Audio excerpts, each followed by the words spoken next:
سلام مرکزی زو شرف ای زوجه شاه نجف ای بانو روز جزا. شادی کی جو رسومات ہمارے یہاں پہ رائج ہیں اس پہ بھی میں چاہوں گی کہ آپ روشنی ڈالیں، کیونکہ ان کی وجہ سے ہمارے جو دین میں یا ہمارے جو ماحول میں ہے فساد بہت پھیل رہا ہے۔ ہم روز دیکھ رہے ہیں کہ معصوم بچے جو ہیں وہ کس طریقے سے پامال ہو رہے ہیں انہی چیزوں کی وجہ سے۔ تو تھوڑا سا اس کے اوپر بھی ہلکا سا آپ میں چاہوں گی کہ ٹچ کرتے جائیے گا۔ جی بالکل ایسی ہے۔ انتخاب ہمسر کی میں نے بات کی، اس کے آبائی بتایا، الہی میں نے کہا ہے کہ سارا جہیز لڑکی کی شخصیت کے اندر تلاش کرے ایک مرد، باہر تلاش کرے گا، اگر وہ اس کو مل بھی جائے گا، یہ کوئی اس نے معیاری انتخاب نہیں کیا۔ سب سے پہلے انتخاب ہمسر کے اندر، اس کے بعد جب شادی کا سلسلہ شروع ہوتا ہے اور اس کے بعد کیا کہتے ہیں گھر کی مدیریت کی باری آتی ہے، تو وہ اصل چیز اس کے اندر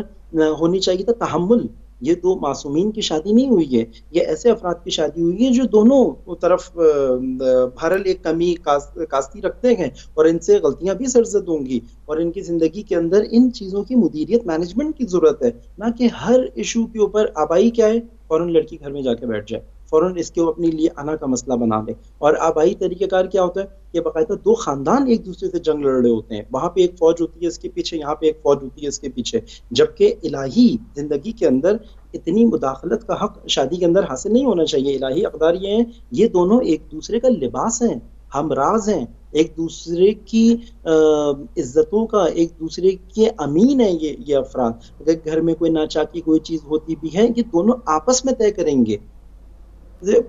بہت ہی استثنائی موارد ہیں کہ معاملہ جب ان کے اپنے ہاتھ سے نکل جائے تو وہاں چلے جائیں، لیکن آبائی طریقہ کار فوراً گھر کے اندر کی چیزیں باہر منتقل ہوتی ہیں اور باہر کچھ افراد ان کو گھر کو چلا رہے ہوتے ہیں اس میں۔ دوسری چیز یہاں پہ ہم دیکھتے ہیں جہیز والا معاملہ، میں پہلے ہمیشہ سے یہ چیز یاد کرتا ہوں کہ اب تو واقعاً یہ جہیز کا معاملہ اس قدر آگے بڑھ چکا ہے کہ ہمیں بار بار یہ کہنا چاہیے کہ یہ آبائی رسم ہے کہ جہیز گھر کا سارا، اور جو رسمیں ہوتی ہیں شادیوں کی، مہندیوں کی، تیل کی اور بارات کی اور ان سسری کھانے ہوتے ہیں، جو شادی اللہ تعالیٰ نے معیار بتایا ہے کہ کیسے شادی سادگی سے ہو جائے، اور جو ہمارے یہاں رائج ہے وہ تھوڑا سا چاہتی ہوں جو جتنے خرچے پہ اس گھر کے تمام بچوں کی شادی ہو سکتی ہے، اس خرچے پہ گھر کے پہلے فرد کی شادی ہوتی ہے، کیونکہ آبائی معیارات کے تحت ہوتی ہے۔ اس کے اندر نانی کا دل خوش کرنا زیادہ ضروری ہوتا ہے، خاندان کیا کہے گا، اور ایک بہت ضروری آبائی شعار کی میں آپ کو جملہ بتاؤں کہ آبائی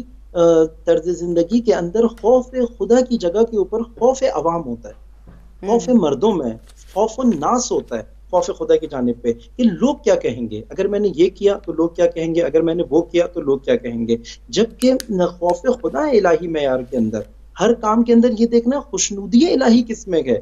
نہ کہ خوشنودی مردم، خوشنودی عوام کس میں ہے۔ بہترین یہ ہے کہ اس چیز میں لوگ بھی خوش ہوں کہ جس میں خدا خوش ہے، لیکن یہاں پہ یہ طریقہ ہے اگر خدا ناراض ہو بھی جاتا ہے کوئی مشکل نہیں ہے۔ کتنی ایسی بہنیں ہیں ہماری کے جو پوری زندگی پردہ کرتی ہیں، اور جب ان کا شادی کا موقع آتا ہے معیار کیا ہوتا ہے کہ وہ جو داماد راضی ہو جائے، بے پردہ آ کے وہ اسٹیج کے اوپر بیٹھ جاتی ہیں۔ اور کتنے اب جو